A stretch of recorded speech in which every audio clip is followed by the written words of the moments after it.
Now this station is the right wing station. So we're going to go ahead and come over and start with the power balancing screen. Now, power balancing, this works just like the left wing station. So if you've already seen that, sorry. But basically what happens, they have here a list of all the different systems that they control, and each of these systems needs power in order for it to work. Now down here, they can see how much power they have available, how much power they are currently using, and then the balance between the two. So because they're using 0 points of power and they have 40 available, they have 40 points of power left. But you'll notice if I start dragging it here, now we only have 25 points of power.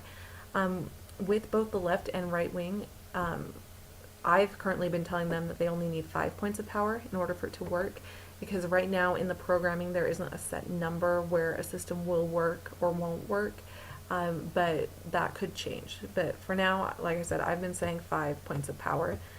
And so if we put 5 points of power in everything, then you'll notice we have some extra power. They can put that power into a system, and extra power, it doesn't hurt the system to have it there. It also doesn't help it, like in this case, it doesn't make our engines all of a sudden super amazing and make us go that much faster. But they do need to make sure that their power available and how much power they're using is the same at all times. If they ever change anything up here, they come and hit this lock in power settings, and that will save whatever they've done. The next screen we're going to take a look at is the thrusters. Now, ooh, that's kind of ugly. Sorry, I don't know why that looks ugly. It should look better on the actual computer stations. But thrusters are used for small navigating and maneuvering around objects. Usually you use thrusters if you were, say, trying to get through an asteroid field or trying to move in close to a ship to dock, but obviously you don't want to ram into the ship, you just want to gradually move over. You'll notice here they have 6 different thrusters. Forward moves the ship forward, reverse takes them reverse, port is left, and starboard is right. Because we are in space, they can go up and down as well as forward and reverse. So just tell them to make sure, obviously if we're trying to move forward, don't use the up thrusters because that wouldn't make much sense. Now the next screen is the engine control screen. So this is faster than our thrusters. We have 2 different types of engines. The first over here is impulse engines. These are slower than the warp engines that we have here on the right. Impulse you would usually use if you're traveling through a solar system, or even with these slower impulse speeds are speeds that you would use even if you were going through like an asteroid field or things like that. Orbital impulse is if you are in orbit of a planet. Kind of makes sense. And then as you work down the list, the impulse goes faster. So the fastest we can go is maximum impulse.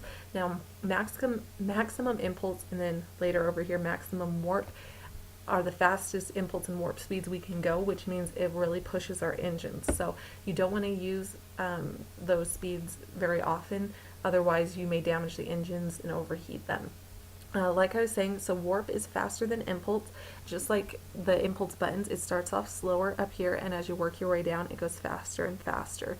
One thing to definitely point out to them is the full stop button. If they need to stop, they need to click the full stop button. Otherwise, we will continue at whatever speed we're traveling. One other thing that would be actually good to point out to this officer is they don't want to just randomly decide, oh, I feel like going warp 4 now. They need to check with the admiral in the Atlantis or the captain in the Columbia to make sure that we actually want to be moving the ship. Next thing is, in order to go somewhere specific, we need to have a course to that location. So up here you can see right now it says Earth. Let's say, for example, we want to go to Mars.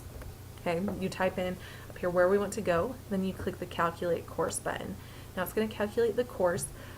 We're not actually going to get the coordinates right now, but what will happen is you'll see X, Y, Z, and each of those will have a number that goes with it.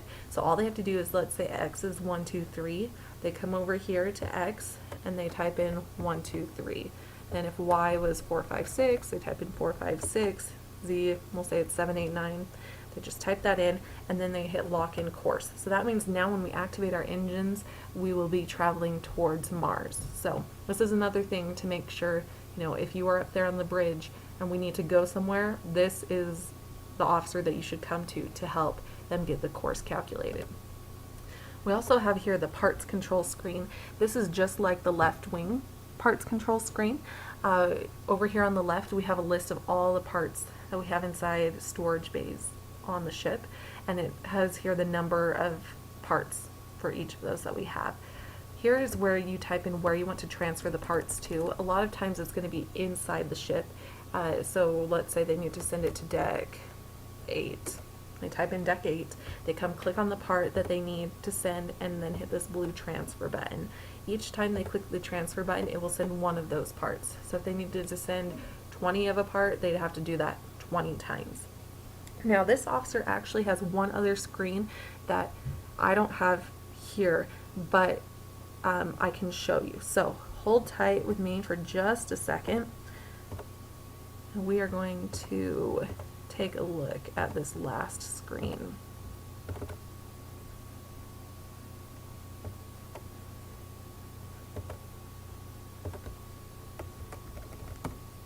Alright, so this last screen, it used to be on the left wing screen, but just recently was moved to right wing. So don't panic, pretend that like now it says right wing.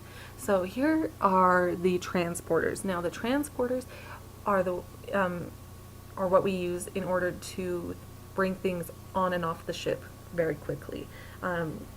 So what they have to do is over here on the left, they click scan for transporter signal. It's going to scan on the transporter pads inside the ship as well as everything outside the ship to see if there's something available to transport. Now I'm not actually going to get a target right now. If for some reason it's taking a long time, they can click cancel scan and that will just stop the scan. But normally what will happen is they'll see over here a little, I believe it's a little red circle. That means that there's something available for them to transport. So what they do is they come click on their little black donut shape and put it on top of the red circle. You can imagine that it's there. And then that means they've locked on so they can actually transport the object. Then all they have to do is come click this blue transport button. It's going to freak out at us right now because we don't actually have a target. But they just click that button, then they will have transported either on to the ship, whatever it is they were trying to transport, or whatever it is off of the ship. The last thing on here is the population. Right now it says 0. Obviously there will be people there, but let them know if they ever see the population go up, they need to let the commanding officers and the rest of the ship know that there are extra people coming on board. If it goes down, it probably means like people are dying or leaving the ship, and they should probably also let people know what's going on.